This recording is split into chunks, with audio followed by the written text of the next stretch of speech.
difficulties, but going back to the scriptures and going into the tribe of Naphtali. All right, can you get we'll go to Genesis 30? That's how you get the name.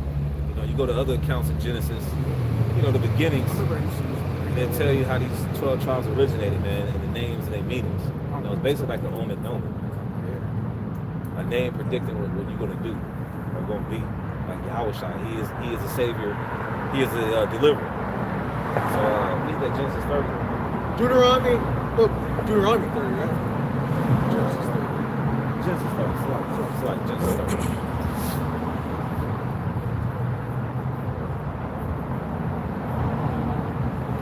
Genesis 30 in verse 5.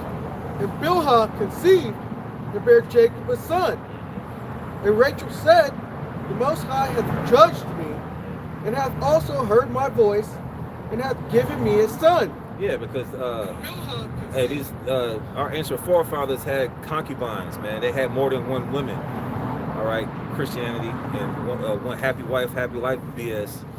All right, our ancient forefathers had concubines, man. All right, and hey, some of the descendants of the 12 tribes, some of the tribes, they had heathen mothers, man. You are who your father is, okay? Both your parents don't have. It's your father that carries the seed line, man. He carries the sperma, all right? For you, both your parents gotta be Israelites. No, your father gotta be one, man. According to Numbers 1 and 18, because he carries the seed line. Your mother is just a incubator, man. You know, America promotes that woman's worship spirit, man. But Queen of Heaven. Yeah, Queen of Heaven. Therefore called she his name Dan, and Bilhah, Rachel's maid, conceived again, and bare Jacob a second son. And Rachel said, with great wrestlings have I wrestled with my sister, and I have prevailed. And she called his name Naphtali. That's where you get the name, wrestling. All right, Naphtali in the Hebrew. And those are the indigenous people of Chile to Argentina. All right, now concerning Dan, all right, Dan is not mentioned in Revelation, the 7th chapter. All right, so Dan is one of those tribes that really don't exist anymore. But hey, we'll get those mysteries in the kingdom of heaven, man. Because these Israelites call themselves Danites. Well, Dan is not mentioned in Revelation, the 7th chapter, the 144,000. There's no 12,000 men out of the tribe of Dan, man. All right, so I just wanted to say that real quick. But that goes into Naphtali, which means my wrestling. Now there was another precept in Genesis 49. Yeah. This is Genesis 49 and 21. Naphtali is a hind let loose. He giveth goodly words. Yeah, that hind let loose is going into the South American cowboys, which are known as gauchos. You go to some documentaries concerning Argentina and Chile. I think go to gaucho on Wikipedia, because it'll tell you. All right, that goes into these gauchos, man, down there in that land, and they give a goodly words because they're real pleasant people. When you go into the people of Argentina and Chile and some other, the tribe of Ashers, some of those people down there, they're really friendly, man. They're known for being very friendly. That's why a lot of people like going to Chile and Argentina, man, because the people are very pleasant. They're very friendly, unlike here. If you don't mind, I can bring this out. Here's just an image of a gaucho. Yeah, that's a gaucho. It's an image of a gaucho, and you notice he's got the fringes on too. Oh, I was just about to say. Yep. The poncho, all of that. The hat. Yep. Yeah, he was decked out, man. You could tell he was an Israelite dressed like that, man. Gotta be. Hella salt. It's salt of the earth. Too much salt. Yeah, it's too much salt, man. That's something a brother would consider wearing, man. That's a nice garment. Hand on his sword too. Yeah. That's the same image. Yeah, man. That's tough. What you got, bro? Okay. This is Gaucho from Wikipedia.com, and it says a gaucho is a skilled horseman reputed to be brave and unruly. The figure of the gaucho is a folk symbol of Argentina, Paraguay, Uruguay, Rio Grande do Sul in Brazil, southern Bolivia, and southern Chile. Sweet Chile. Gauchos became greatly admired and renowned in legend, folklore, and literature, and became an important part of the regional cultural tradition. Beginning late in the 19th century, after the heyday of the Gauchos, they were celebrated by South American riders. Yeah, even those lands down there, they're known for these. Argentina and Chile are known for a lot of carne, Yeah. a lot of beef, man. They be having a lot of beef down there, man.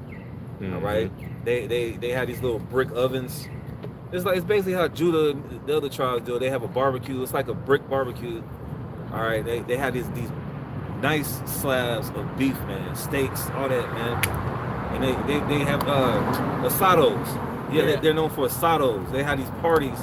Well, like I just mentioned a minute ago, before the camera went off, they'll get a bunch of that wine, they'll get a bunch of that beef, and have a party. You can't tell that's Jake.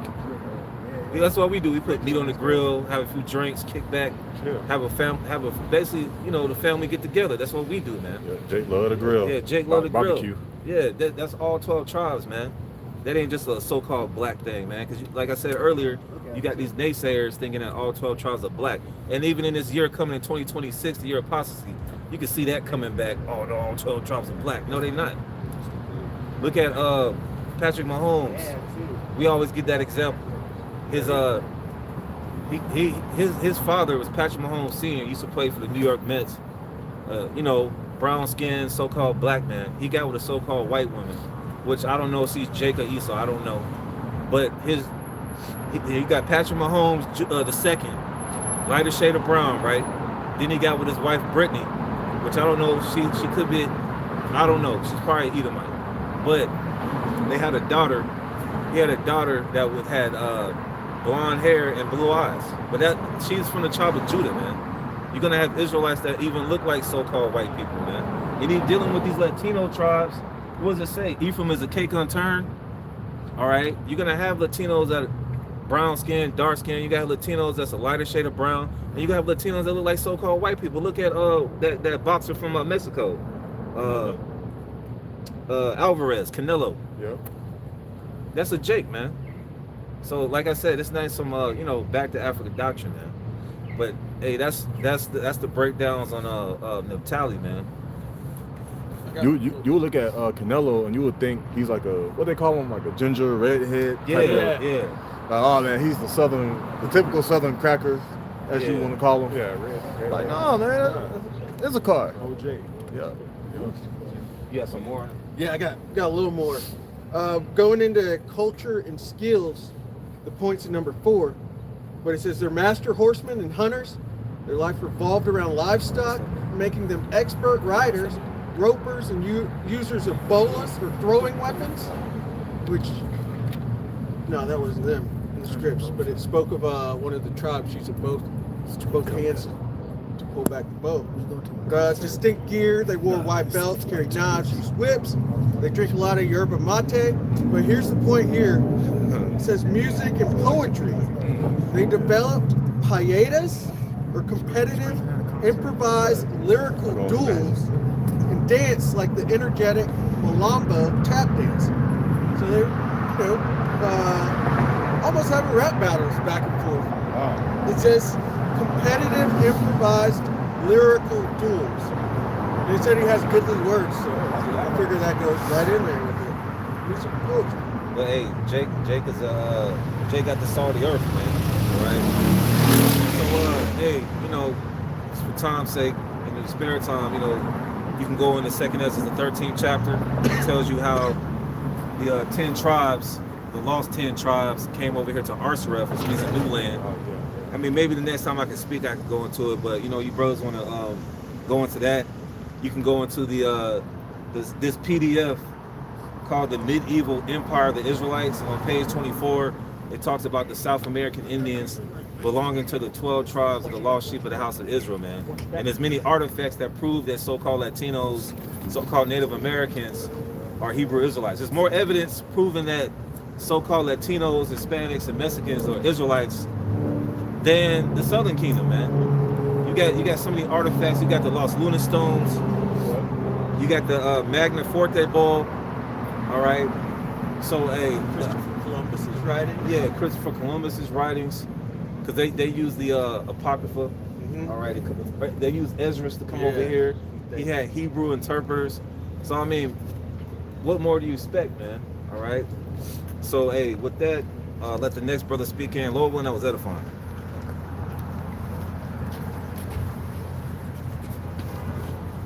You want to keep it? Y'all read. Okay, cool. I would love to. I mean, I know he mentioned Dan. Y'all can go read like Judges 18. Hold on, let me see. Y'all want to go read about Dan a little bit? I want to make sure I'm right first. Hold on. When they were done, huh? Yeah, Judges 18. It'll tell you about when they are seeking a new land and stuff like that. You know, pretty much. Also, hold on. I think First Chronicles talks about it too. Yeah, I think Salakia, because it's been a minute since I read about Dan. I think First Chronicles chapter. If not, it's you could just, I guess, read First Chronicles chapter 4 through 7, because it goes through the 12 tribes. I want to make sure I'm right though. Asher, Benjamin. Just read First Chronicles, going from chapter 4 to like chapter 8. Get a little bit more information. But really, yeah, Dan was going off. Yeah. Like bad. You know? But read Judges 18. Judges 18 is really going to give you some information on Dan. You know, but I like the brother said, we'll find out about Dan and the kingdom, like, you know, stuff like that. You know what I'm saying? That's a mystery. You know, because also too in Revelation 7, right? Doesn't it say Joseph? Yeah, it says Joseph instead of See what I'm saying? But you know, well, who was Ephraim? Joseph had Ephraim and Manasseh. so technically it didn't come directly didn't come out the loins of Jacob. Yeah. You know what I'm saying? But we all read Genesis that 48. Yeah. That's what I was going into. Yeah. The pretty much an adoption. Yeah. And you know, you can liken that to like the Gentiles, you know, as that adoption of the Gentiles. You know what I'm saying? So brought us back. Yeah, brought us back. Gentile state of mind. Yeah, Gentile state of mind. You know, real talk. Yeah. So come on, let's go to Romans. Let's go to Romans. What was that? Romans 9. I want to see exactly when we're gonna go to. I'm using the Bible today. Romans. No, go to Romans. Go to Romans 2. Okay. Because I think it's Romans 11 what I'm talking about. Go to Romans 2 and go to verse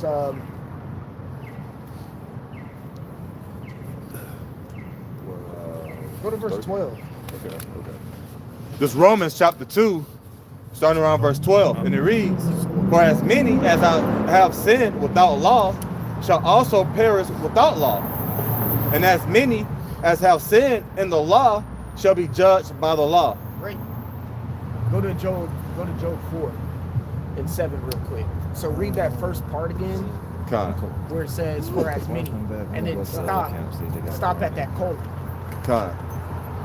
It's Romans 2 and verse 12, and it reads, "For as many as I have sinned without law shall also perish without law." Yeah. Now read Job 4 and 7. So this goes to, you know, like we're painting a picture right now, you know, where pretty much it shows how much where pretty much it shows that nobody's interested. You know, so go ahead and get Job 4 and 7. Job 4 and 7. Remember, I pray thee, whoever perished being innocent, or where were the righteous cut off? Yep, or where were the righteous cut off? Go to Job 15, where it talks about there's no man, pretty much no man righteous in the sight of the Lord. I'll try to find it for you. Job 15. I like the scripture too, because this is humbling. Mm-hmm. Oh, You got a precept? and the verse above it, Yeah, I go mean, Romans 2 and 11, it even says, "For there is no respect of persons with the Most High." Yeah. There's no respect to persons of the Most High. That's why when you read Matthew the 24th chapter, it says this should become a witness unto all, and then the end shall come. You can pair that with for every idle word a man speaks shall be taken account of in the day of judgment. Because really, there's no one there. Of course, there is no room for error, and there is no room to say that you didn't have a chance, especially being an Israelite. And we're about to go into Romans the 11th chapter with the ones who are grafted, because you had a chance to be grafted into this thing, coming out your Gentile heathenish state of mind. So you had a chance. There's a plethora of chances. You know what I'm saying? Like right now, the Spirit's big on us reading the whole book. We're still in the grace period. Yeah. You still have time to read the whole book. So there's no excuse for you to not have done that. You know what I'm saying? Really, it should only take you, I mean, if you're really taking your time, you could take you a year. But really, it shouldn't take you that long. It shouldn't take you too long to read the whole book. Now I get it too. There then comes the understanding. Yeah. But like I always say, understanding is brought. Get not Revelation. Get 1 Corinthians the 3rd chapter where Apollos. You know what I'm saying? Understanding comes when it comes, but still it's the stability of your time. See what I'm saying? But how can you get the understanding of something that you never read? Right? So like that goes to the saying that I always say: you can never unsee something. You can never unhear something. You can never unread something. Well, you think you just rewind shit? You don't know. You read it, nigga. And sometimes you want to, like, you hear something's up. You're like, try to listen to music, and go on walks and do things. It don't work. It was like, there. it was like back in the day. You remember that movie, The Grudge? Yeah. When the first Grudge came out, well, I was probably. When did that come out? I'm about to show my 98? I don't know. It was 98. No, I don't think I was a kid. It was like 20. I'll look it up for you. Yeah. Look, Kassan about to show his age. I was like 20. God dang, bro. I thought I was in like middle school or something. I think I was in middle school or probably freshman or high. I don't know. I can't. Maybe 8th grade. 2004. 2004? Damn, yeah. That means, yeah, I was in middle school. I was a kid, bro. What the fuck? I was a kid too. Why the fuck did I go watch that? Okay, anywho, I went and watched that shit in theaters, bro. I was out of high school. All right? And Working I wanted to unsee that shit so bad. Bro. For the next 3 weeks, my lights were on. My TV was off. I'm like, fuck that. That bitch is not coming out of my TV. Unplugged and shit. Bro, hell no. Bro. The worst part was when she was going down the stairs. Yeah. I was like, hell no. You know, I'll punt that motherfucker. What? You know, shit. Hell no, man. But I couldn't unsee it. And guess what? I'm still 2004. It's 2025. 21 years later. Yeah. Still talking about that shit. Vividly. So it's the same thing with reading the Bible. Even if you don't understand it, just read it. Your understanding is gonna come later. Because you you may have read through all of Isaiah, and you might have done it swiftly. That is okay. At least you did it. You're still ahead of the curve right there. And then guess what's gonna happen? You're gonna go back and read Isaiah 1. Damn. I know I read it. But what does that mean? You go read Isaiah 2. Damn. Something seems exact. Somewhere in the Bible seems exact. Micah 4. Yeah, it's not to click. Oh, hold on. Oh, so why is it saying the same thing? Oh, okay. Let's see what it means. And then your understanding starts popping off. So just read the whole book. You know what I'm saying? Get that real quick. Oh, go ahead. Who you say? That's what I was gonna ask you. Sit real quick. I said, come on. Okay. Go ahead, buddy. Read that. Well, who opened up?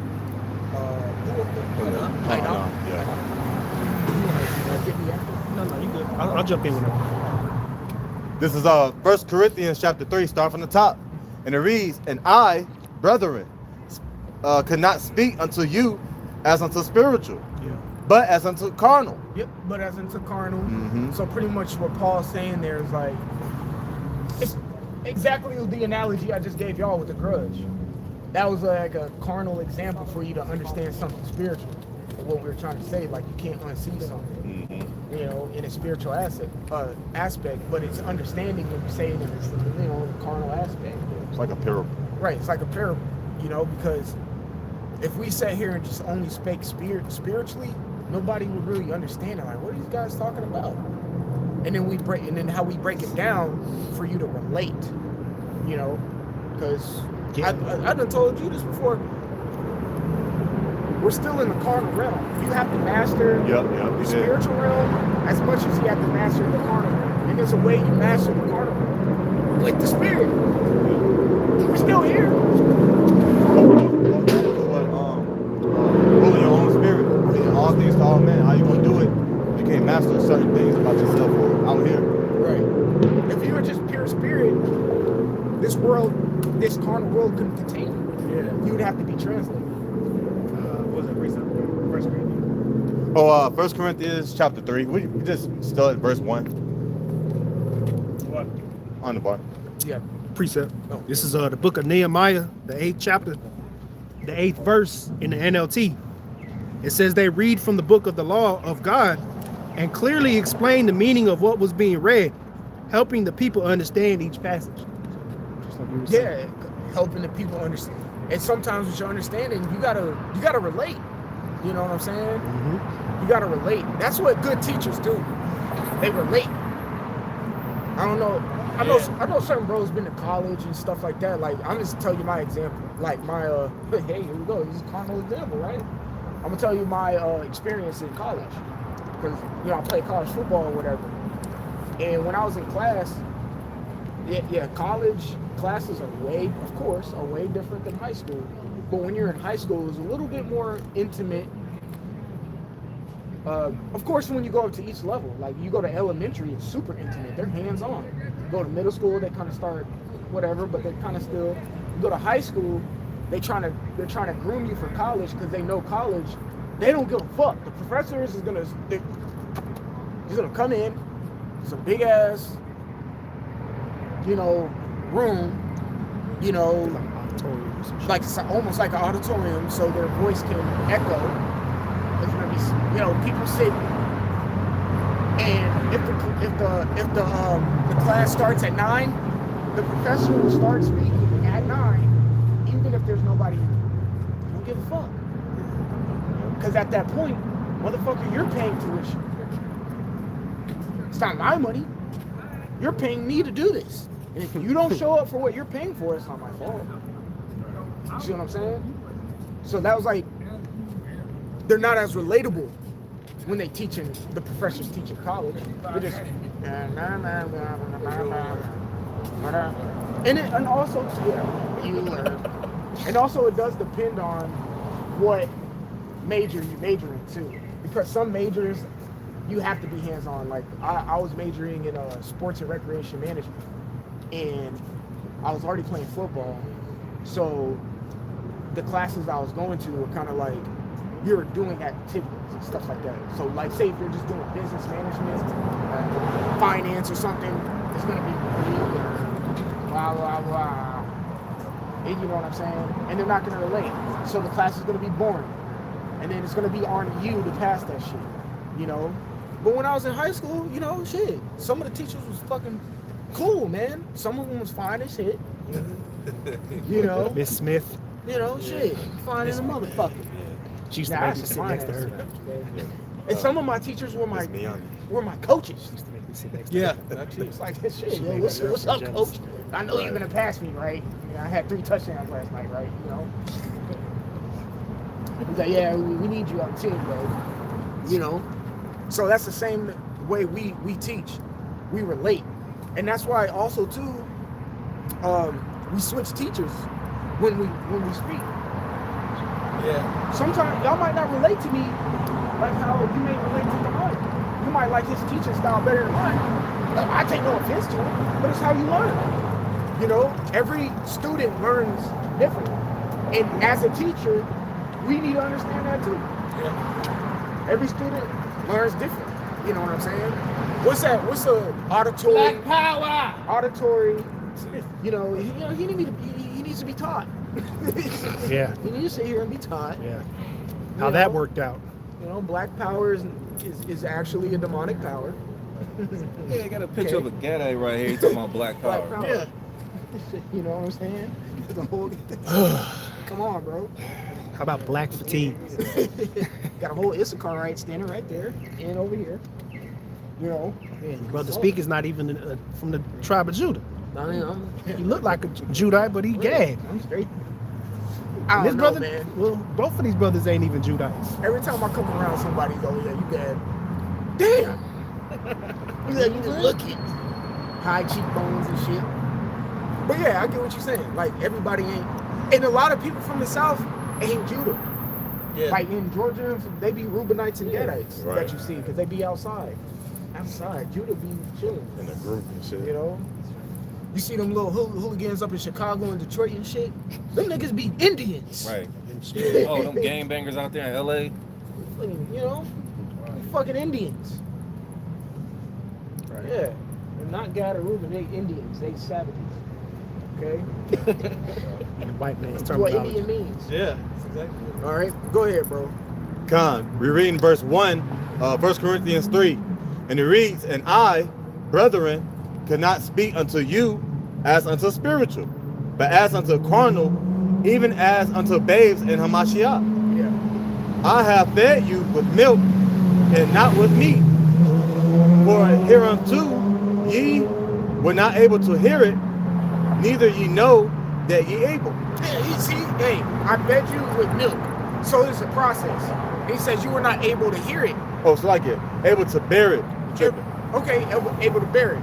Okay, that's still to the point, right? Yeah, God. Because even though you may read, like I was just going back to reading the whole roll, even though you may read the book, you may not be able to bear whatever you just read. Go read Songs of Solomon.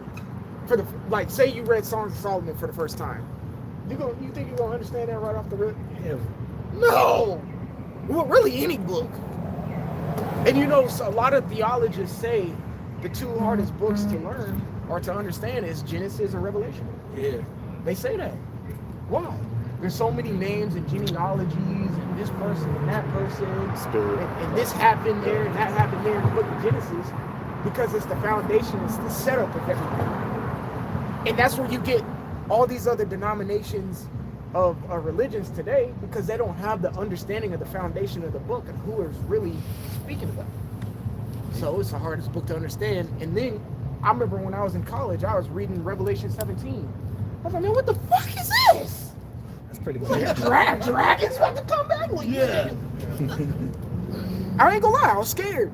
Still scared. Yeah. You know, that's I always think about that. I'm like, man, the spirit really always kind of been around. Because I was still fearful of the book. Yeah. And I'm like, dang, a 7-headed dragon?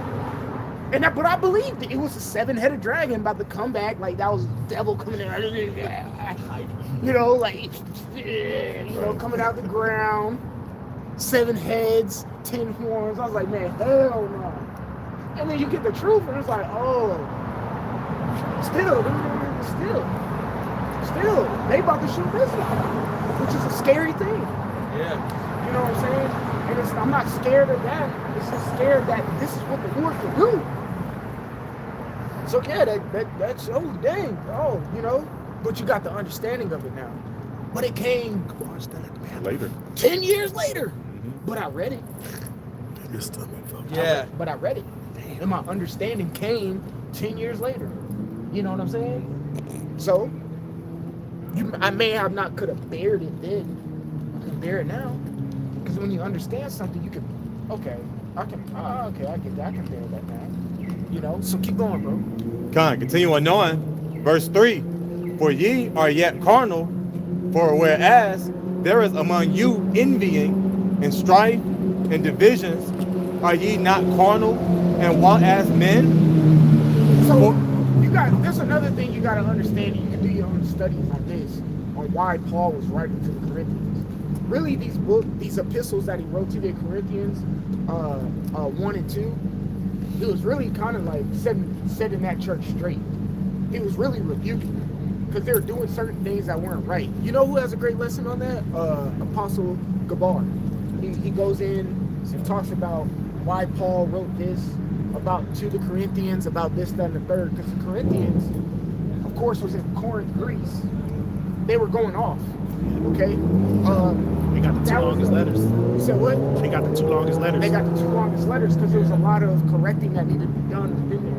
They were putting, that's why you got 1 Corinthians, the 7th chapter, and the 11th chapter, talking about the order of things. Because they were putting women in places. And he was like, okay, let me tell you something, bro. Let me tell you something. I don't know if y'all have heard that. But anywho, he was like, let me tell you something. Women should not be in this position. There's an order on how things go. So he was correcting the churches on that. So when you read these epistles, sometimes you do have to read it and put yourself in Paul's position to understand what was happening during that time. You got to understand that first. I always say that too. Like when you read the book of Jeremiah 1 through how many? 66 chapters? No, 51. Isaiah is 60. Yeah. 66. Yeah. Well, even Isaiah. So, but I'm saying Jeremiah. So 50, 56, 51, something like that. That many chapters. You got to understand each chapter is a letter. And he's talking to the kings of Babylon. And you can prove that when you go read 1 Chronicles, the 36th chapter. And 1 Chronicles 36th chapter, it literally said King Zedekiah pretty much disregarded the words of Jeremiah. And then you go read Jeremiah 25, and you're like, Zedekiah, bro. Like, bro, I'm trying to tell you something. Right. You know, like, he's writing this epistle, he's writing this letter to the king during that time. So you got to read it in that sense first, which has to make you understand history. You got to read it in that sense, understand it in that time period, then apply it over time, because it still applies to today. You see what I'm saying? Mm-hmm. It still applies to today. When it talks about the land in the north is gonna, yes, he was talking about Babylon during that time. Some things that we say 3 years ago, 4 or 5 years ago, come to fruition now. And we may not understand exactly what we said, when we said it, or what we said. There's been times where bros came up to me, oh, you remember when you said this? I'm like, no, I don't. But I said that, and it happened. Call Allah Yahweh Shemel Shai, because you're a prophet. And that goes back to what I was saying last week. It's very pivotal to what you say to people and how you say it, you know, and the knowledge that you have behind it. Because it can actually happen. It can come to fruition. I got that from you.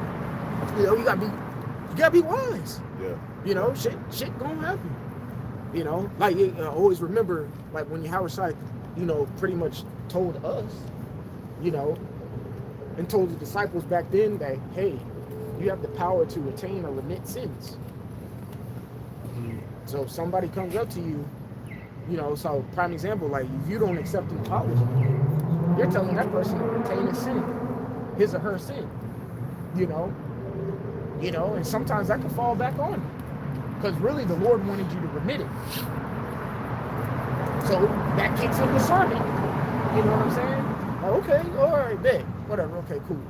Like sometimes, you know, you may have, I'm just bringing an example, but sometimes you may have your rib, she may piss you off. Man, fuck you get mad, and you don't accept her apologies or whatever like that. And then like 2 weeks later, you know, something happened to her ass, and it's like, oh shit. And then the spirit hits you back, and like, damn, oh, was she? I didn't apologize. But at the same time, it's just how the spirit moves, you know. But sometimes you have mercy on it.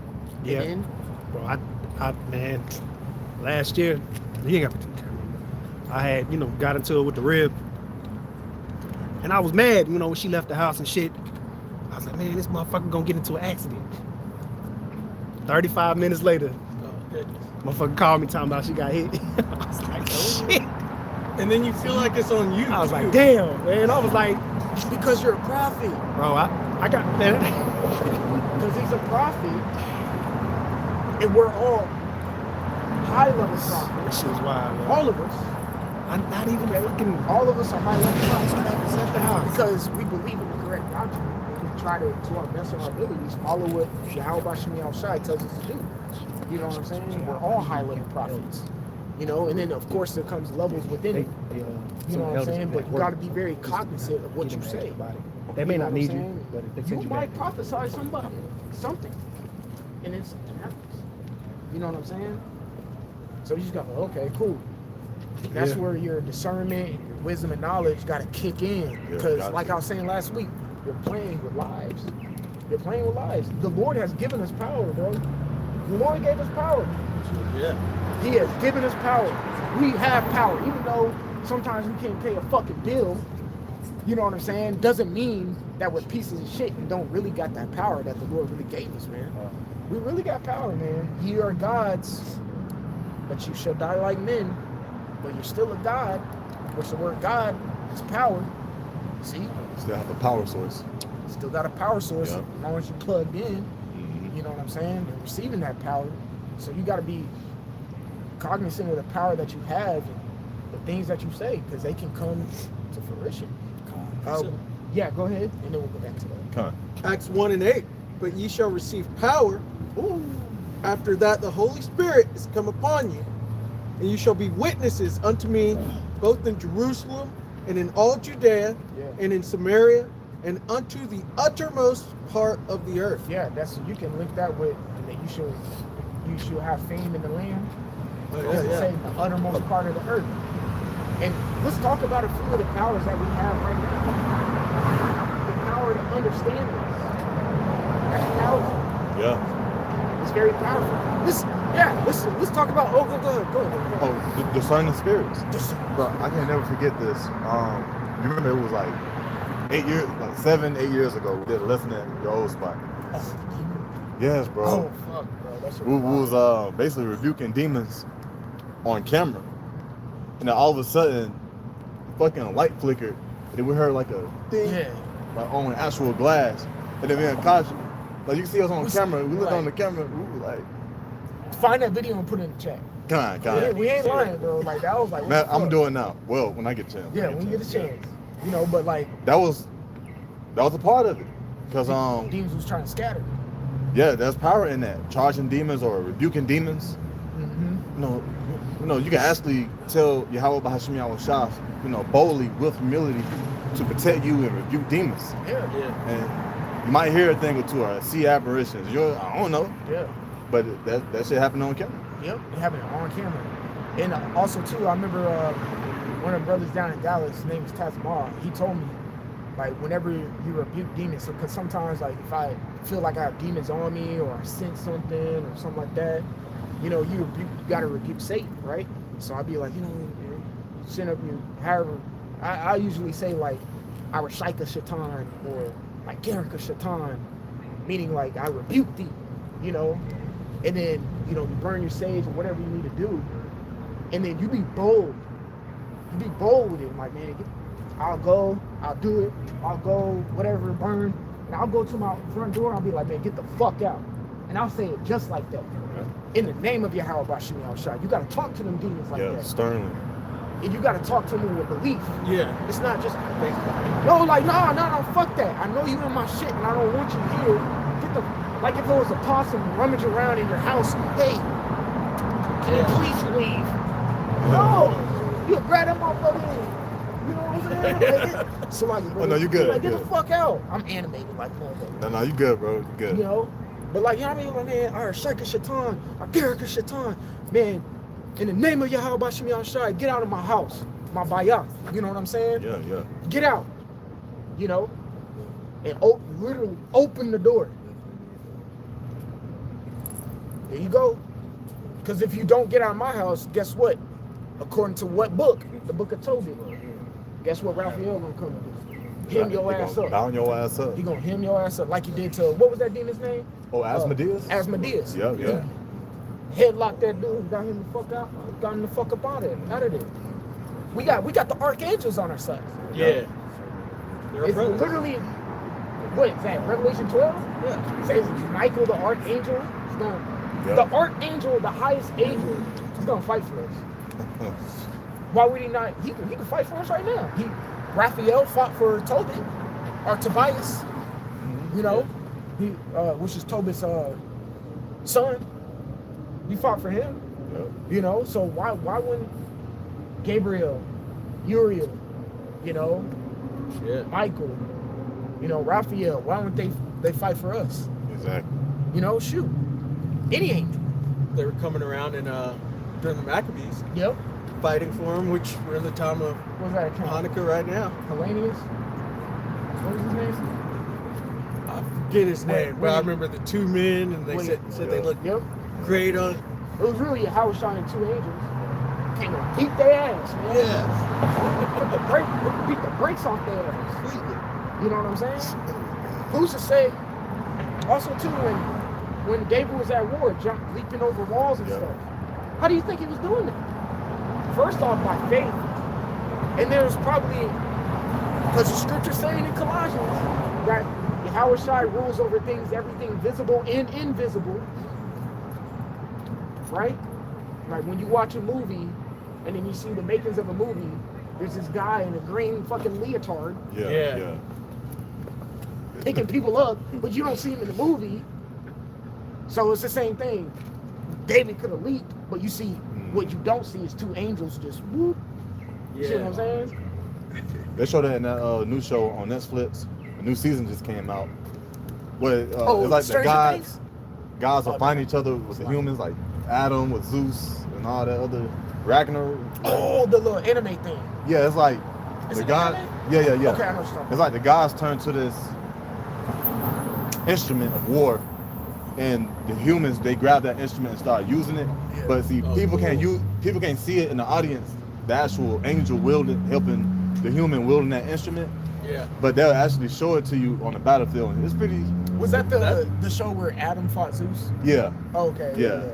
That was shit. kinda Yeah, fire. that shit. What's Fire. that called? It's like Ragnarok. Ragnarok, God. All right. Something like that. Yeah, Records of Ragnarok. Yeah. Dope show, by the way. It is.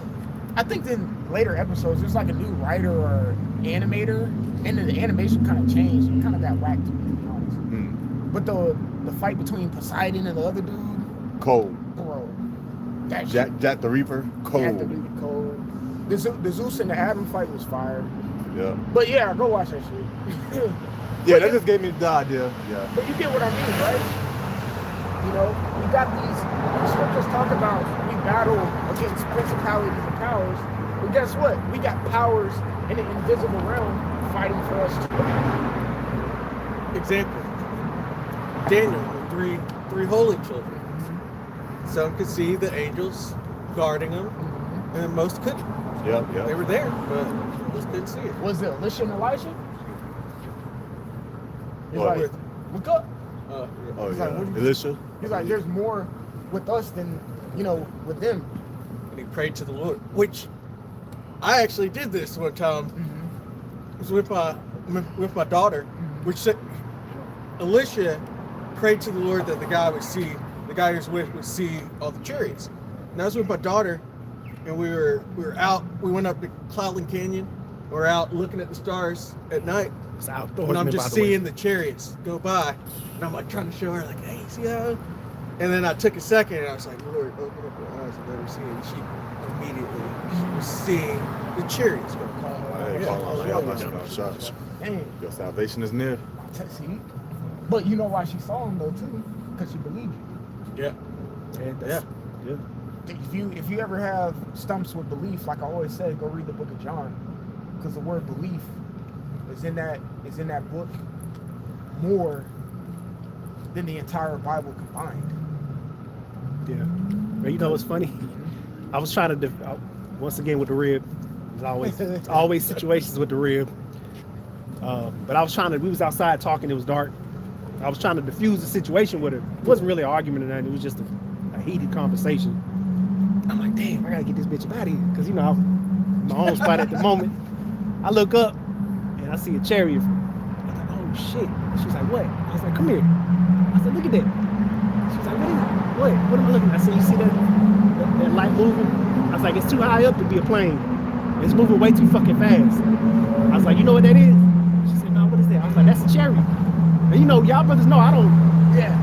My rib, I don't teach her shit. She just she don't have to be one of them 11th hour Israelites. You know, but I was like, that's a cherry. You know what I'm saying? So yeah, she looked up. She was like, oh shit. So I don't know if she believed, but she's gonna follow my lead. So Yeah. you know, so. The 11th hour Israelite. That's like you, that's man. insane. And you weak. That's like, insane. You know, Hey man, that's the Lord's decision if she gets saved, man. Not mine. I can't personally save her. All I can do is just say, don't take the chip. right? Yeah. You know, like we have these stories. Like we love our ribs. You know what I'm saying? Like we really do. You know what I'm saying? But it's like, you know, they're women. They gonna give us some shit. But that's why I pulled out that analogy. So hold that. You said Go back to the Corinthians real quick. Con. Well, hold on. I don't want to lose the spirit of what you're trying to bring out there. Go ahead. Sirach 11, verse 15. Wisdom, knowledge, and understanding of the law are of the Lord. Love and the way of good works are from Him. And so everything you're talking earlier about how you might read it and then years down the line you get it. The Lord unlocked that for you at that point. He might be giving you little nuggets or seeds currently for something He's going to unlock further down the road with. Oh, wait a second. Yeah. Now I can run faster than that. I know, right? I would have been hip the guy. Come on, Grady. Do better, Grady. But also, with the ribs, my daughter seeing the chariot, it might not have been, at some point, they might not have seen that. It might not have been unlocked, but the Lord unlocked it. So just all your understanding, and even understanding on spiritual powers. Seeds have been laid, and that can be unlocked very soon. Yeah. And like we're saying, we're going into the powers that we can recognize now. We just opened a whole book. Us just saying, understanding this word is a power. Yeah. Right then in itself. Even you gotta. I know we talk a lot about spiritual power, like, oh, standards are gonna be set. You understand that you got spiritual power right now. He's giving you an inkling of that spiritual power right now to see if you believe that spiritual power right now. And if you just, I'm just reading, he's like, okay, like, really, that's how you're gonna be with this information that allowed you to unlock? That's how you're gonna be? So what makes you think I'm gonna make you disappear or fly or make 10,000 run away from you if you can't even accept this piece? Like I said, like if you go back, I keep mentioning the talents. He gave one person one talent. But he gave you something. Right. Work with it. He gave you 1 pound. Work with it. Better than nothing. Better than nothing. A lot of these people out here, you know, booty ass naked. Yeah. You know, butt naked, looking stupid. You know, and don't even know it. You know, and don't even know it. Sitting in pride. Sitting in pride. You know what I'm saying? But like we got a talent of something. And he's expecting you to recognize that. You can't recognize that understanding this Bible's spiritual power. It's gonna be like, why would you think I'll give you the ability to fly? Or because you don't even believe or understand it. Or why would I give you the ability to heal a brother? And that's one of the main things I'm looking forward to. I'm looking forward to healing infirmities with bros, with people that I may hold near and dear. And when I say healing, get them damn demons off them. You know what I'm saying? Because that is healing. Yeah. You know? But like there's some bros who may have like dealing with certain ailments or shit, injuries, even myself. Like, hey man, shit, bro. I done heard from the grapevine, brother. Because it's gonna be word of mouth when the bro start healing people because he's all about to do something. You know, to where he's gonna stop YouTube and stuff, right? Yeah. And I'm like, hey bro, I heard, you know, I need my knee, bro. I need my knees back. Yes. And then the brother's gonna be like, hey, well, you know, Next thing you know, your legs gonna look like DJ Metcalf. You know, You know- what the fuck going on, He bro? jumping again and shit. Bro, You know, I personally wait on that one. right? It's just shit, bro. Me Like too, man, there's me too. stuff that we need to be That healed one from. back. And if you ain't, and even on that too, even if you requesting the healing from who you know healed somebody, and you don't believe that they can heal you, you ain't gonna be healed. It all boils down to belief, man. Like who's that centurion that wasn't even around? Yeah. Yahushua. Or the No, man. no, it was Remember we had a name. was it the centurion that wasn't? He said And his his servant was servant was sick or something, Yeah. and then he was like, Yeah, I'm a captain over hundreds, and I tell men what to do and all that. yeah. Yeah, And his servant, well, his servant wasn't there. Yeah. yeah. But his servant believed on Yahushua, and he's like, okay, he's healed since he's not even here and believes me. The servant Yeah, got healed. the centurion was like, I just read it. He's like, he ain't no greater faith. He was like, yeah, he was like, you know, he was saying, he said I was unworthy to take, Yeah, that's right. you know what I mean? Then he was like, I'm a captain over men and all this and that. And Lord Yahushua was like, yeah, because of your belief, your servant was healed. Yep. You know what I'm saying? Yeah, and he said to Yeah. the centurion, I've seen no greater faith in no greater faith than that. And that centurion was a Jake, bro. So I don't want to hear it. I don't want to hear it. Yeah, because the Lord openly denied heathens. Yeah. Open at the well. John 4. He openly denied the heathens. Yeah, yeah. Nobody ever mentions that part. Nobody. Got it misconstrued, you know. So let's go back to Corinthians, man. Come. Going back to 1 Corinthians chapter 3. And Man, get to the point where it says Apollos. yeah. Kind. I think verse 4, huh? Yeah, verse 4. Okay. It says, for while one saith, I am of Paul, and another, I am of Apollos. Are ye not carnal? Who then is Paul, who is Apollos, but ministers by whom ye believe, even as the Lord gave to every man. Yeah, like, oh yeah, you know, I learned this truth from Paul, and I learned it from, you know, even though so under the same banner of doctrine, you know, because technically a lot of us all got some type of fruit. Stud YNs. We all planted some type of seed in somebody. You know what I'm saying? So every single one of us is gonna have fruit. You know, every single one of us is gonna have some type of fruit. Whether your fruit, you know, withers away or flourishes, it's not up to you. Well, at least you placed it. Go ahead. Verse 6, I have planted Apollos water, but the Most High gave the increase. Right, which the increase is the understanding. Right. So read. Even if you don't understand it at that very given moment, you plant seeds within yourself. When you read,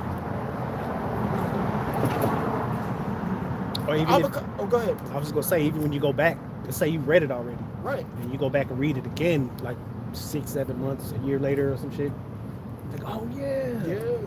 I remember now. A new understanding is always going to be unlocked. Yeah. So, like, it's like, prime example, you have an avocado seed. An avocado for next year. All right, whatever. That was lame. That shit was lame. Sloppy. Anywho, you take the. I thought it was. Have mercy on him. All right. Brother looking at me like this. No. Hey, man, shit. But anyway, you take that avocado and you wrap it in the paper towel, right? You wrap it in the paper towel and you spritz it with some water, and then you put it in a container and you put it in a dark, dry space, Yeah. and forget about it. And then, oh shit, one day you open up that cabinet that you haven't opened up in a few weeks, and then you look, it could still be an avocado seed, or it could be an avocado seed that split with roots coming out because the Lord gave the increase Yeah. during its time. Oh shit, now it's time to plant it. You see what I'm saying? It says what? Paul plant, Apollos water. Mhm. See? But the Most High gave the increase. So you could have planted, you could have watered it, and it just don't grow. Yeah. Because It the happens, too. understanding is just not there yet for you, but at least you read it. At least you read it. That's why it's pivotal. Matter of fact, drop that real quick. God. You go back to where we were in Romans. I think that was like Romans 2 and 12. You get Second Ezra. Second Ezra Yep. 14. Yeah, I got my apocryphal right here. Second Ezra, I can tell you exactly what I want. Second Ezra 14 and 39. Ready? Yes. Second Ezra 14 and 39. And this is a direct precept to Ezekiel where he said, I ate the whole roll. All right, go ahead. Second Ezra 14 and 39. Then opened I my mouth, and behold, What is 38 say? the next day, Second Ezra 14 and 38. And the next day, behold, a voice called me, saying, Esdras, open thy mouth and drink that I give thee to drink. Yeah. Ezra. A voice came into you. Ezra, open up thy mouth and drink thee what I give to give thee. What it said, man. All right? Drink this. Exactly what it said. Like, no, I want you to drink this. You know what this script reminds me of? When you read the first few chapters of the book of 1 Samuel. Eli. There you go. When he was like, Sam. he was like, Samuel. Sam, yeah. Huh? Here, Mom. Eli, did you call me? He's like, no, go back to sleep, man. He's like, all right. Samuel. I'm here. Eli. Yeah. He's like, what, man? Go back to sleep. Third time. Samuel probably was a little bit more stern, and he went back to Eli, and Eli was like, hold on. No, the Lord is calling you right now. Yeah. But it took 3 times. You see what I'm saying? It took 3 times before he planted it the first time, he watered it the second time, and the third time, Eli gave him understanding. Precept just to back up. Go ahead, bro. Job 33 and 14. For the Most High speaketh once, Yep. yet That's twice, exactly what I think about too. yet man perceiveth it not. In a dream, in a vision of the night, when deep sleep falleth upon men, Right? and slumberings upon the bed, Yep. then he openeth the ears of men, Yep. and sealeth their instruction. Exactly. So the prime example is during your sleep, because that's your most humble state. That's your most humble state. All right, when you're asleep, you're not moving, you're not talking, you're not conscious. The Lord can just work with you there. That's why it's pivotal to pray before you go to bed. Whenever I pray before I go to bed, I say, Lord, please, please, first, thank you for letting me see the whole day through to get to this point where I'm going to bed. And then I say, please keep me safe throughout the night, and please let me see the next day. So, and when I say at the end of that, and I say, please seal your instruction, because I'm sleeping, and my mind ain't running with everything to do during the day and night. I gotta wash the dishes. I gotta take the dog. Hey, sit your ass down, bro. And then I go to sleep, and I get in, and I pray that the Lord seals my instruction. All right, and I pray that He makes me 1% better the next day. Make me better than what I was today, tomorrow. If it so deems that you allow me to wake up. You know what I'm saying? Because that's a benefit. You got to thank Him for the benefit. So that's Right. what I say when I go to bed. So in the same sense, Samuel was asleep. You know who else? You know who else was asleep? That the Christians get fucked up. Joseph. Joseph was asleep. I'm not talking Genesis Joseph. I'm talking Hawashai Joseph. Okay. Joseph was asleep. Every time an angel encountered him, when you read Matthew, the first chapter, it was in a dream. Yeah. Hey, Joseph, you know, you can know your wife. Probably woke up in the middle of the night, you know. Whoever Marvin Gaye was back in the day, cut it on and got it on. You know what I'm saying? Had another dream to leave and go to Egypt. Right. It was through a dream. Had another dream to call his name Yahushua. It was all through, because it was at his most humble state. Didn't he have a dream to leave Egypt too? To go back. Yep. Yeah, I think that was in the second chapter. Yeah, the second Yeah, I or think it was third. in the second chapter. After Herod was dead. Yep. Yeah. Then he went back. You know? So, because he was born in Bethlehem, Nazareth. then went back to Nazareth. was But he good. got the dream Yeah, to go back. Because he was in his most humble state. So it's pivotal you to pray before you go to sleep. Because you're about to enter in your most humble state to where the Lord can, rewire you for the next day to be better than what you were the previous. You see what I'm saying? The renewing of your mind. Oh, that's perfect. The renewing of your mind. That's perfect. Bro. Yeah, it goes into a transforming or basically rewired. I saw a word. I'm telling the truth. I saw a word on that. it does go back to like a form of Yeah. rewiring. God. Also, you think about it, sleep is in what we do every night. You get on your bed, you go to sleep. Close your eyes, go to sleep. But then there's also, it speaks of death. It calls death to sleep. And both times, you're just, with death, you're just going back to the Lord.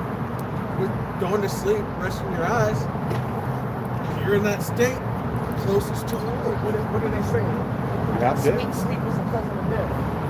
Oh, yeah. You know, sleep, because your heart rate slows so down to a point where it's like,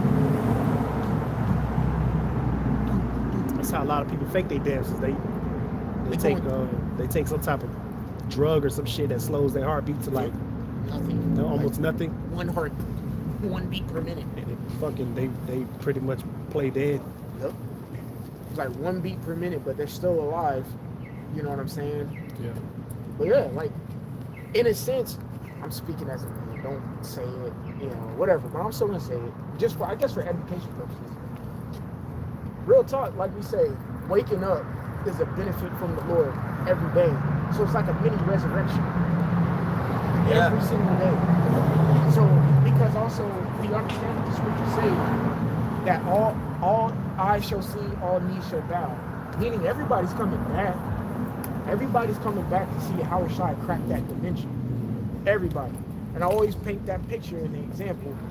If you had a son and you're a king and you had a son, Prince, you would want everyone to see your son. So everybody wake y'all dumbasses up and look at my son. You see what I'm saying? So the Lord Yahweh is like, everybody wake up. Yeah. And get resurrected. Oh shit. Oh, I'm on my back. Yeah, nigga. You about to see the Lord come back. All the Rothschilds who died these past years. There's 18 transplants, heart transplants. Come back. Right. You thought you was done. Come back in that old crusty ass body and see my son come back. Yeah. Because like you said, death. It reminds me of that account where Paul was speaking, the boy fell Yep. from the third story or something like that. A long fall that like would kill you. And everyone was like, look, he's dead. He's like, no, he's just asleep. Yeah. And then he called on the name of the Lord, Yep. woke up. Pretty much, he rose him from dead. Lazarus. Yeah. Lazarus.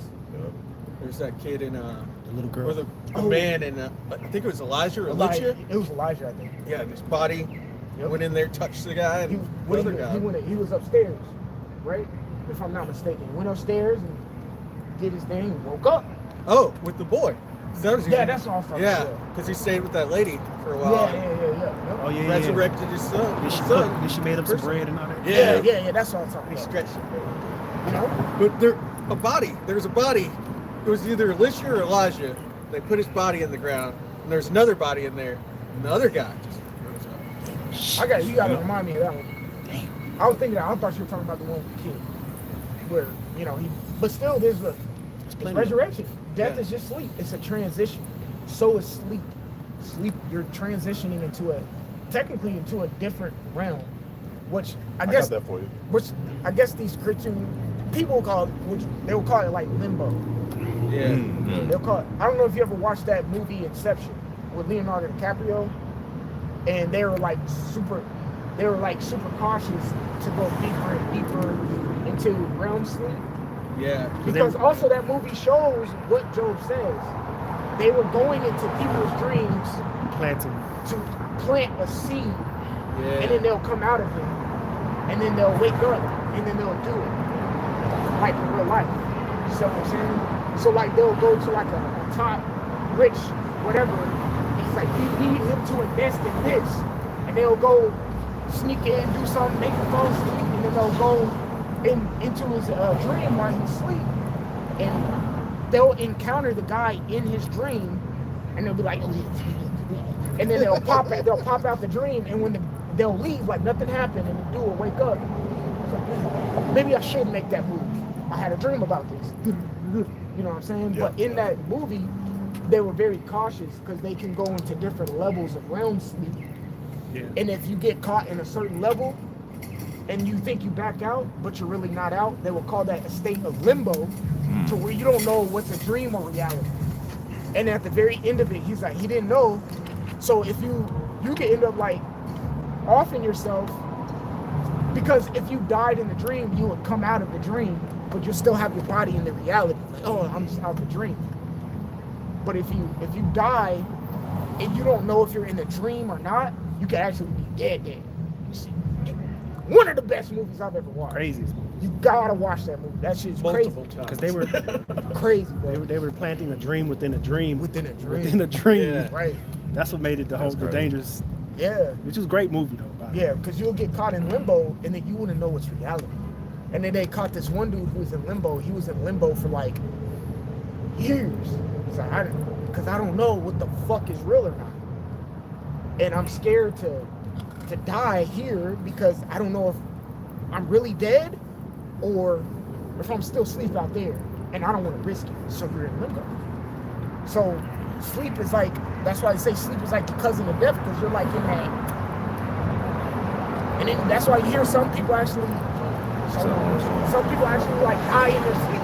That's it. Yeah. Or in the hospital, when they get hospitalized, they go to the ER, whatever the case, then the state of sleep, whether, they have to endure some head trauma, anything. Like coma. Yeah, like a coma. Or some others end up dying, actually passing. I got something for you too. But never woke up. You had a preset too, right? No, okay, get your Yeah. preset. Straight. Oh, Got it. you just had something. Go ahead. Yeah, just to add something to you. So I just put death is like sleep, right? And it says sleep and death are closely related because both involve a temporary loss of consciousness and awareness, a state where you are you're inactive and vulnerable, like a mini death you experience nightly. There's, Yeah. you gotta study sleep too. I forgot what they're called, but the sleep that you get sometimes is not the like true sleep. REM. Yeah. Like REM sleep. You go into That's like real sleep. that's real sleep, where it's like, damn, I don't remember shit. Yeah. Like, what the fuck? Right. Like, I didn't even remember going to sleep. That's like, Just blank. Yeah. Well, I want some sleep. I'm around like sleep. I'll tell you like a percentage of the story. It's not fully suitable, but for the point of what we're talking about, there was one time I was so asleep that my rib had to put her finger to my nose to see if I was like still alive. I was just, but I was so asleep that my breathing was like we were talking about, like heart rate all the way down, but I was alive, I'll tell y'all the rest of the story later if I'm so pleased. I know some girls may know. But anywho, it's a REM sleep, and then, because you got like a lot of people who may have been like, maybe some people who may experience some type of combat or something, sometimes can experience that sleep because those, what you call paranoid. I mean, they may be sleeping and they can tell you, oh yeah, I got some sleep last night. Yeah, you're right. But We'll just make sure. in a heartbeat, they'll wake up if they hear a sound. You know what I'm saying? Always aware. You know what I'm saying? I'm sure a lot of us are like that. Like, I'll be aware. Like, I'll be. Well, if you done, I hear a pin drop. I'm like, what the fuck was that? it's cool. We'll probably give it. It's like a Wolverine moment. And then like, for me, like when I wake up, it's hard for me to go back to sleep. But like when I wake up, I'm up. I'm like, okay, what the fuck is that? Yeah, you know what I'm saying? I'm Especially done with too, Genesis. when you have family. When you have family, you're like, nah, you know. Yeah. In a family, you better, you like, I know that like the first 3 chapters you really know want that to pull baby out your crying. notes. Also too, I'll fuck something up on Yeah. that. You know what I'm saying? Jumping out of bed on So that. I'm real aware. I'm aware. You know what I'm saying? Especially if your kid living, sleeping in a different room or something like that. But anywho, you know, you get that coma. Oh. You have that first, and you have Yeah, something else. Get that, and then something else, and then let's go back to Roman. God. Yeah, just real quick.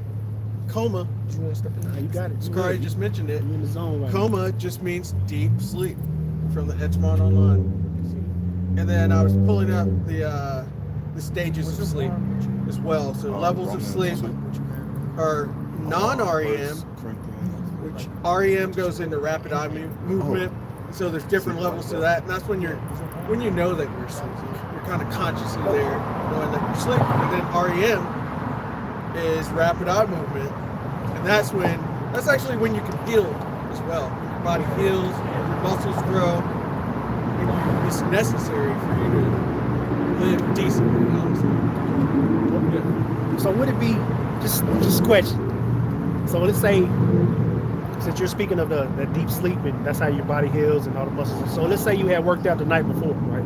Yeah. And you just somehow just dozed off into a deep ass sleep and you wake up super fucking sore. Would that be an indication of you being in that deep sleep because your body sort of kind of went through a healing?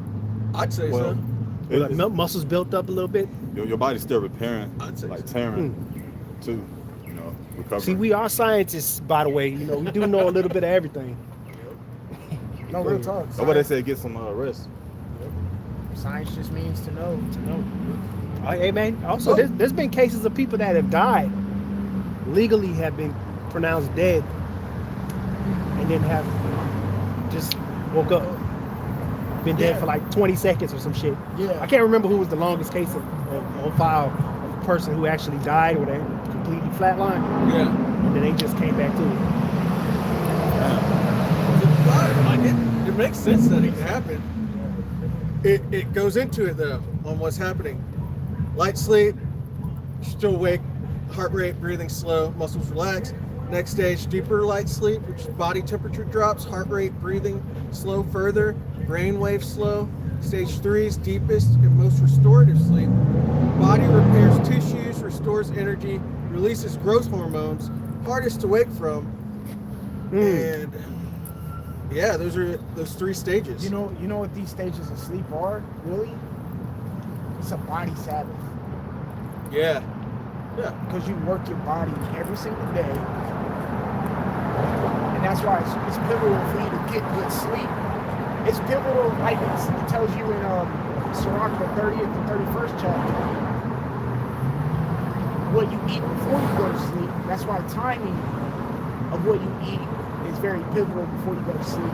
Because that affects your sleep. And then you got to give your body. That's why these like working overnight shits, Bad for you. it's bad. It's demonic. Really, Yeah. really bad. Yeah. Trust me, I know. We were talking about that. What was that? Like one of your family members. Yeah, my uncle, he did the night shift at the hospital at Grady for a long time, and I shouldn't have said that, but it doesn't matter. But he still can't sleep normally. He's still awake at night, What and was it's his schedule? What schedule? like the grave shift. He was there. He was No, going like- in. You said his arrhythmic. Oh, circadian rhythm. Yeah, Yeah, circadian It's rhythm. just off, It's and way he's off. been retired for like 6 years now. He's still just off. Yep. Can't do it. Yeah, that's like me and a couple brothers. There's two of the elders and the brother down there. We used to work at a certain company, and you know we had to be up at like 2, 3 in the morning, 2 o'clock, 1:30, 1:45 sometimes, and we still fucked up from that shit. Damn. We did that shit for like, I did it for 5 years, Damn. and I'm still, well, I'm working at night now, but when I was working during the day, I'd still wake up at 1:45. Yeah. Like, I gotta get up till 5. Right. But body's fucked up from having to get up at 2 in the morning. It's like that shit. They're working overnight shit, man. That shit. Esau's a fucking devil. Yeah, because nothing should really be open 24 hours like that. No. You know? Like you should work your day and then get paid at the end of it and then rest your night, and then repeat the cycle. You know, even when you look at the Bible on how days operate, go into Genesis. Okay, and that was the first day. Done. Yeah. On to the next, but in between that is rest. See what I'm saying? That so like every day you work your body, it needs a Sabbath, which is your sleep. So you got to take your sleep seriously in a sense. You know what I'm saying? You got to take yourself sleep seriously. Was there more? Yeah, last little Go ahead. bit. But going into REM sleep, the rapid eye movement, it says brain activity increases, eyes move rapidly, breathing heart rate quicken, muscles temporarily paralyzed. But this is where you get your most vivid dreams. This is where the most vivid dreaming occurs. It's essential for emotional and mental health. Gets to Rock 34. Con. And then last little. Yeah, you got it. Learning and memory consolidation. So it's like necessary. Why else would Job say, would the book of Job say what we just read? Job 33 and 14. That's where he seals your instruction. Yeah. So get Sirach 34, I think just start at the top, because it says there's a certain point where you get the most vivid dreams, right? Yeah. So get the visions. Go ahead. This is Sirach 34 and 1. The hopes of a man void of understanding are vain and false. Yeah, so the scriptures speak a lot about hope. We are to have hope, but it says the hopes of a man void of what? Understanding. And what are we talking about here? This whole premise of this. Reading, and then your understanding comes. So your hope can be valid and not vain. So it says the hope of what? The hopes of a man void of understanding Which void means empty. Go ahead. are vain and false. Vain means empty. And then false just simply like incorrect. Vain there, yeah. It's just not right. Keep going. And dreams lift up fools. And dreams lift up fools. Get the word dream in the etymology real quick. Because I always bring up the word dream. Get that word dream, and then I always bring up the meaning of America too. Go ahead. Dream, from the Edgemont Online, a sequence of sensations or images passing through the mind of a sleeping person. Some more? Moving down. Does it say illusion? Deception, There you go. There illusion, you go. phantasm. So let's deal with that. Because this is why I love to bring this up. When everyone's, I'm just trying to live the American dream. Okay. Well, the word America means bitter. And the dream means illusion. So you're living a bitter illusion. You see what I'm saying? That's where we live right now, a bitter illusion.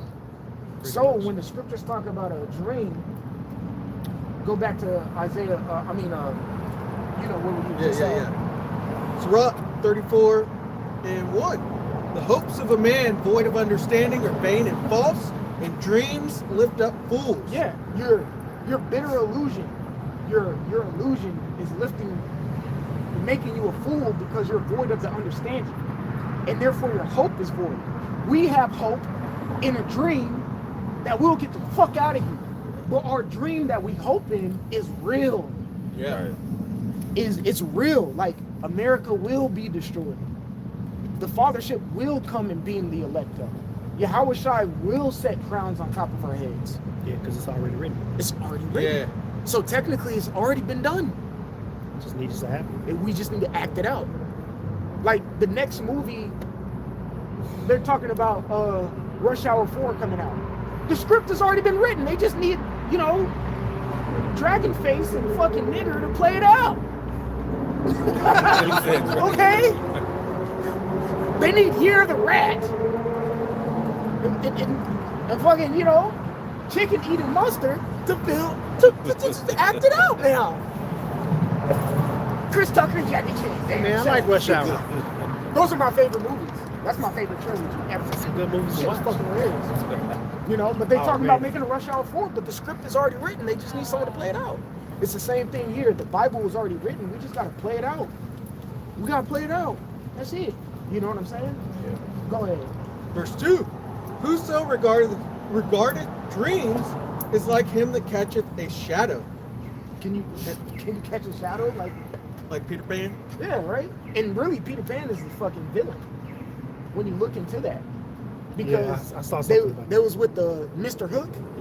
They said Really? Hook was the one trying to save the children. Mr. Hook was the one.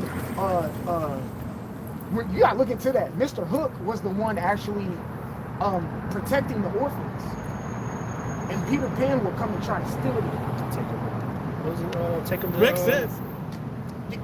Look into the conspiracy of Peter Pan, and you'll see Peter Pan was really the devil. And that Pinocchio. the guy who wrote it. He's Yeah. like on some occultic weird stuff They too. said the same thing about Pinocchio. Yep. Oh yeah, yeah. He was trying to steal the little boys, Mm-hmm. Yeah. and somebody who was the other one trying to protect them? Geppetto? Was it Geppetto? Or he was like the bad guy in Pinocchio.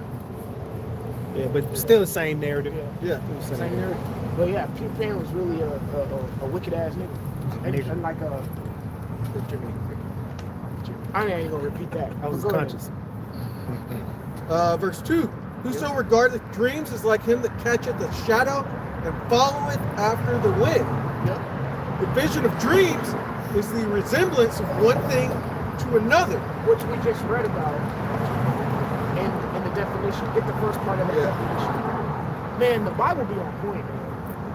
Dream, a sequence of sensations or images passing through the mind of a sleeping person. Yeah, what did it say? This verse 3. Right? Yeah. Verse 3, Sirach 34 and 3. The vision of dreams is the resemblance, so pretty simple, Yep. of one thing to another. Yep.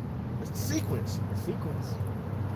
Go ahead. Even as the likeness of a face to a face. Right. Go ahead. Of an unclean thing, Hold on. It said a dream. Did it say vision? yeah, the vision of dreams. Okay. So what that's painting is there's a distinct difference between a dream and a vision. So that goes back to the REM sleep of the last part of the REM sleep, where you're actually having vivid, almost like a dream. Yeah. Yeah. So prime example of John the Revelator. He was in like a no. Here's another good example. Stephen. When Stephen yeah. When Stephen was getting Oh stoned. yeah, Stone. Yeah. Me personally, it doesn't say it in the script, but He didn't feel it. technically, that's what I'm saying. Technically, it does say it in the script. When you go to Wisdom of Solomon, it pretty much says like, even though from the carnal eye it may look like terrible, but really to the person going through it, didn't feel a thing. So I liken that. Get that in Wisdom of Solomon. It's a Wisdom of Solomon 5. Yeah. I think 3 actually. Get that, because I want to paint that picture. Because Stephen, while he was getting stoned, went into a trance. Yeah. Go ahead. I'm gonna read from the top. Which a trance is like a form of sleep. Yeah. Which a daydreaming, just Like Balaam. you gotta imagine Stephen is just getting stoned. Bah, bah, bah. I don't even know what to say after that. You know what I'm saying? Like he's just like getting stoned, and he sees Yahweh, and it said his son standing Right hand. standing on his right hand side. Trinity. Shows the Trinity ain't real. Yeah, exactly. Yeah, exactly. So Yahweh and him, and Yahweh Shai is standing. I always mention that, emphasize that he was standing, you know, on his right hand side. So he was just in a trance and he saw that. You know what I'm saying? We're all getting stoned. So who's to say he felt the stones and then he went in peace? Get that. Yeah. This book of Wisdom of Solomon, chapter 3. And I will start at 2. Okay. In the sight of the unwise, they seem to die. Woo! See, the sight of the unwise. That goes back to what we're pretty much what we're talking about now. Their understanding was Their not understanding wasn't there. Understanding wasn't there. Go ahead.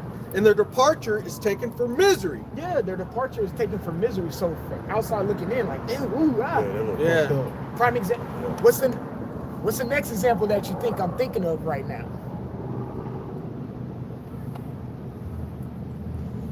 Book of Maccabees. The 7 brothers.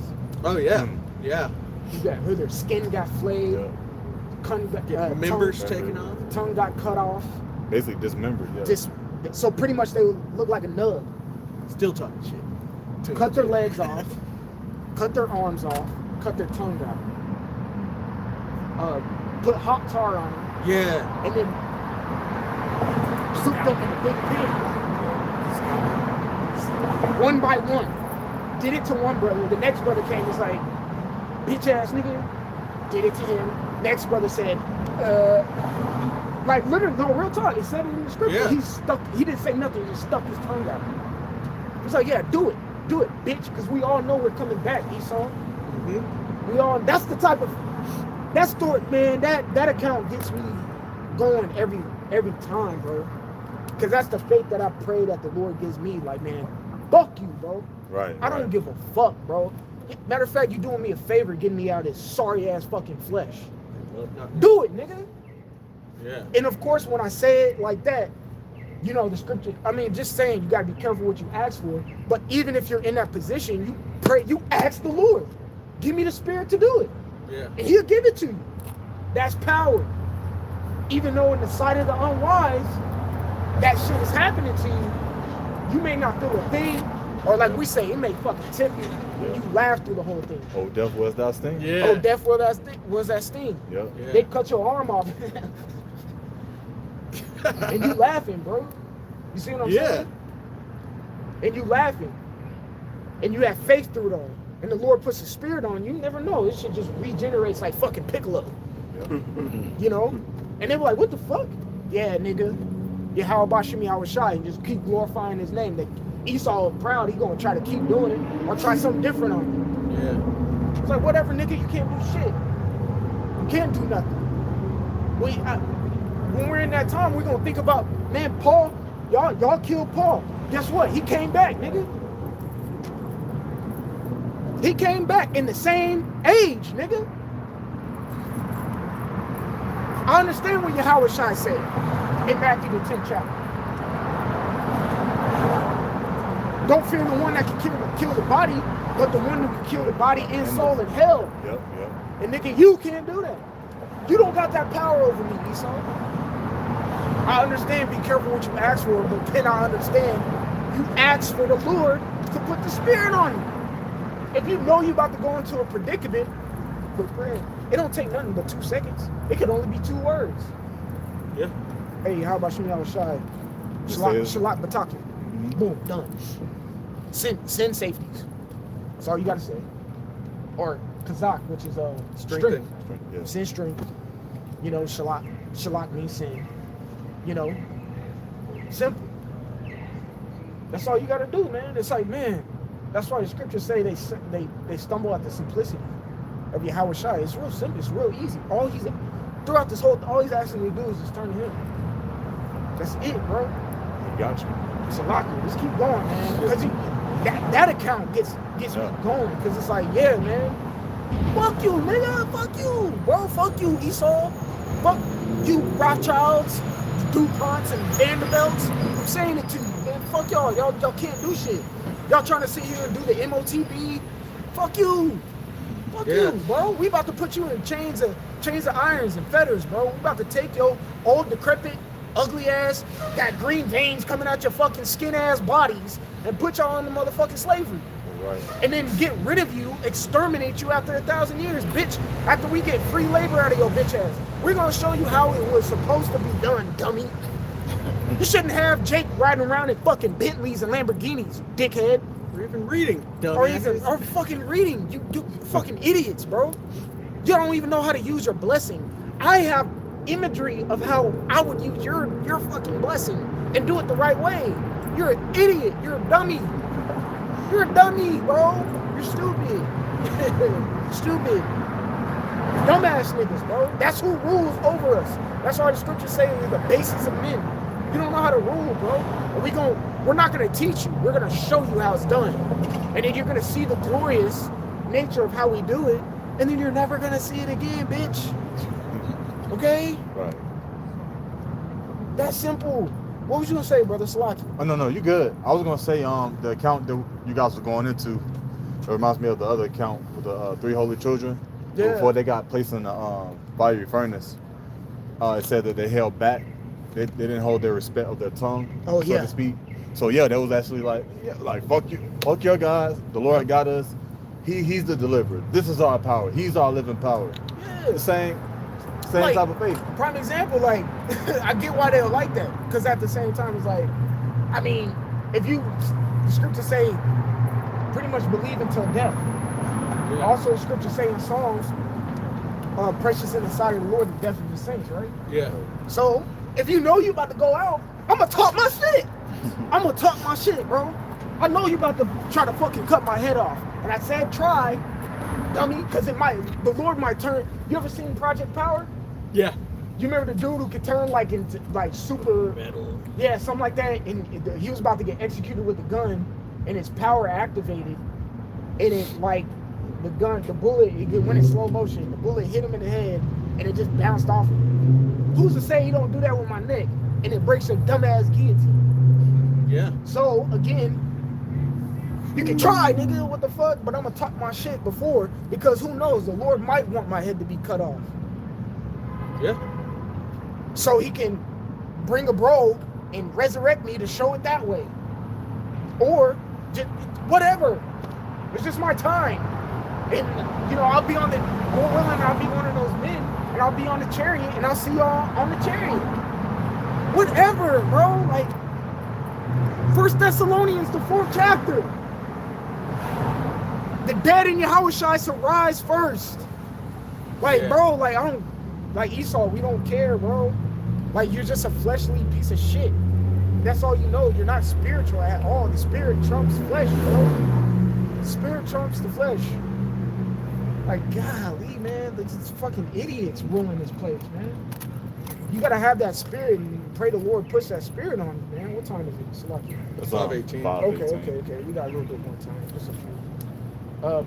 But go back and finish that 3, Wisdom Solomon 3, and then we're pretty much done with the dream. And let's finally go back to where we started with in Romans 2 and 12. all of that stemmed off of talking about the law. That's how you know what the law is spiritual. Yeah. The law is spiritual. I think it says that in Romans, right? Yeah, it does. The law is spiritual. That's how you know all these imageries and situations that we may conjure up and speak out. It's all pertaining. It's the law, man. Yeah. We're all in the confines of the law, really. You know what I'm saying? Go ahead, bro. Wisdom of Solomon 3 and verse 3. And they're going from us to be utter destruction, Yep. but they are in peace. Woo. For though they be punished in the sight of men, Yep. yet is their hope full of immortality. Because that goes back to the dream in Surah 34. Because our hope is not vain, our hope is not void. Yeah. Our dreams are not vain, and our dreams are not void. Completely valid. That was the same guys from fucking last week. Yeah. Loud. It's not even on fire. Same guy. Same bullshit. Same shit. It's not us, you got a brown stuff. It's not us. All right. But anyway, yeah, but pretty much it's not void. Yeah. So read that last part again. Wisdom of Solomon 3 and verse 4. Yeah. For though they be punished in the sight of men, Right. yet is their hope full of immortality. Which in being immortal in today's society is like the dream that we broke down, an illusion. It's fake. It's deceit. And I believe we're immortal right now. Sounds like one die. Yeah. So yeah, like Yahushua said, there's some of you standing here today who will not taste the death. Right. Or you can me saying, even y'all saying, like, everybody, if I sit here and say, really we're already immortal, we can prove that right now in the scripts. Yeah. All spirits return to the Heavenly Father. Right. The only thing that's not immortal is the mortal flesh. That's just gonna go. Fuck that shit. Your flesh is technically immortal. Because the flesh goes back to the earth which created it. Yeah. And what is it? Dust to ashes, dust to dust. And what is it? And what does Ecclesiastes say? The earth abideth forever. Yeah. Forever. Yeah. Okay. So, okay, hold on, time out. You know, take the 1, carry over the 5. So technically, this came from the earth. The earth abided forever. My spirit goes back to the Father of spirits, and I get translated back through reincarnation in another age. I'm immortal right now. Yeah. Keep coming back. No new thing under the sun. I'm immortal. You know, it's just the immortal we're talking about is we're not gonna have to come back anymore. We're just there. We just, like the scriptures say it, like we should be joint heirs with Yahweh. And also, like all the way back in Genesis, it says he created us in his image and his likeness. Yeah. Okay, well, isn't Yahweh his name? He is? Aren't we just gonna be meaning he is? You know what I'm saying? We're just gonna exist. Yeah. The existing doesn't go away. It's just there. You know what I'm saying? I'm never gonna have to cry about a loved one passing away and dying and not seeing them in that time anymore. Yeah. You're just there. Yeah. That's the immortal that we're talking about. That's what we drink. But I still do believe, right? Like, yeah, we're immortal. That's why you have to have that spirit from when Esau come down on us. Like, whatever, nigga. You see what I'm saying? Because guess what? Going back to what we're talking about, you read the whole roll, the spirit watered, and now you got the understanding.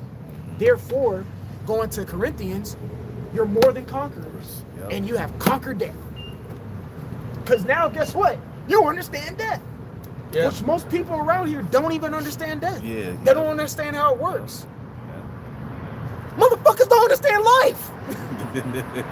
Get Ecclesiastes. Get Ecclesiastes 12, the last verse, bro. Because that's life. That's what life is, bro. It's not hard to understand. It's not. You know what I'm saying? But we understand that everybody ain't gonna get it. And they're gonna have to get it on the other side. Get it, bro. Speak of Ecclesiastes 12 and verse 13. Let us hear the conclusion of the whole matter. Fear the Most High and keep his commandments, for this is the whole duty of man. That's what your life consists of. And it's simple, isn't it? It is. Because it says, fear the Most High. And what else? And keep his commandments. Okay. And It's reasonable. it's reasonable because what Paul said, I forgot what epistle he said that, but pretty much he says, for me to write this unto you is not grievous. So the laws are not grievous. They're not hard. Though you may think it may be a little difficult in this society. You know, which you can I would understand why you think they may be hard because we're restricted, heavily restricted. You know, like you see these cars, something called emissions. So they have to have a muffler. You know, their true essence is muffled. It's muffled. If you really like cars, you would understand. Okay, say you go buy a BMW M4, okay, and that BMW comes with like an inline 6 twin turbo, okay, but because of emissions and laws, they have to have a catalytic converter on the downpipes. They have to have another resonator in the mid pipe, and then they have to have mufflers in the exhaust. But then, okay, it comes out the factory. You know what I'm talking about, brother. It comes out the factory with 400 horsepower. But that's because all these restrictions are on it. So let me take that cat off, put a catless downpipe in it. Let me take those resonators off and put straight pipes in the middle. Let me take that exhaust off and just put a straight pipe with no muffler on it. And then let me go tune that motherfucker. And now I got 600 horsepower. This is what the engine can actually do. Yeah. You see what I'm saying? That's what the engine can actually do. And then put some extra sauce in it, aka E85, and not just some regular ass fucking fuel. Now I'm making real sauce. Now I'm going 0 to 60 in 2 seconds instead of factory going 0 to 60 in 4 seconds. You see what I'm saying? So that's our spirit here in America. It's muffled. It's resonated. Yeah. It has cats on it. We have catalytic converters. You see what I'm saying? And we can't fully do all the commandments. But the Lord knew that. That's why we have Judges 5 and 11. That's right. That's why the scriptures say your righteousness is filthy rags. But that's why the scriptures say he winketh at the ignorance. That's why the scriptures say we have grace and liberty. And that's why the scriptures say that the Lord is merciful. So we can still at least rehearse it. What would you rather pick up, a filthy rag or a dirty ass rag? Hey, man, might as well grab that filthy rag. Yeah, at least you just got that. Might as well. That's how the Lord looks at us. You see what I'm saying? And everybody else has a dirty ass rag. No pun intended to the JOOs. Okay? Or what? Or was it? All right? You ain't about to pick them rats up. All right? So, what time is it? Okay. 5:27. We'll just kind of finish off on this. So pretty much that's what I'm saying. The whole duty of the man is to fear the Most High and keep His commandments. Just do it at the best of your ability, but the commandments are not grievous. They're beneficial to you. They make your life better. So when, you know, a nigger woman read that, oh, he want me to submit. He want me to be submissive. Yes, bitch, that's what he wants you to be. Right. That's what I'm trying to be. Right. Because being submissive under the Lord is a good thing.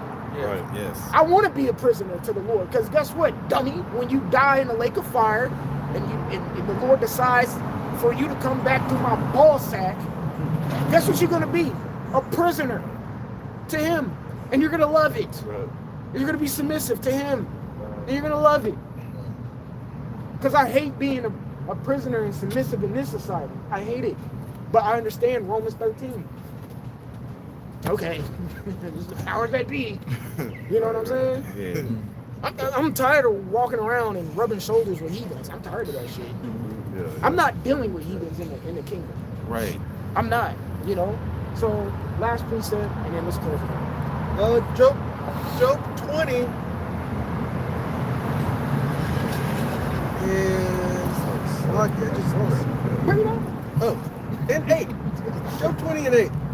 He shall fly away as a dream, and shall not be found, yet he shall be chased away as a vision of the night. Woo! That's That's Esau, and he's gonna be the dream. He's gonna be the illusion after 1,000 years. He's gonna, like a fart in the wind, like a turd circling the drain. Gone, never seen again. Right. You know, fuck out of here. You know. So any other brother have any statements or closing precepts or whatever? Any questions or anything? Okay, cool. All right, so if that's it, we want to give our glory, honor, praises to Yahweh, Ba'Hashem, Yahweh Shai, Ba'Ashur, HaKadosh. Give honors to the apostles, elders, a great millstone in the room, and teach well. Peace, love, salutation to the 11-144 first fruit. Till the next time, shalom, and like always, repent for Yahweh Shai is coming back sooner than what me and you believe. Shalom. Shalom. Shalom.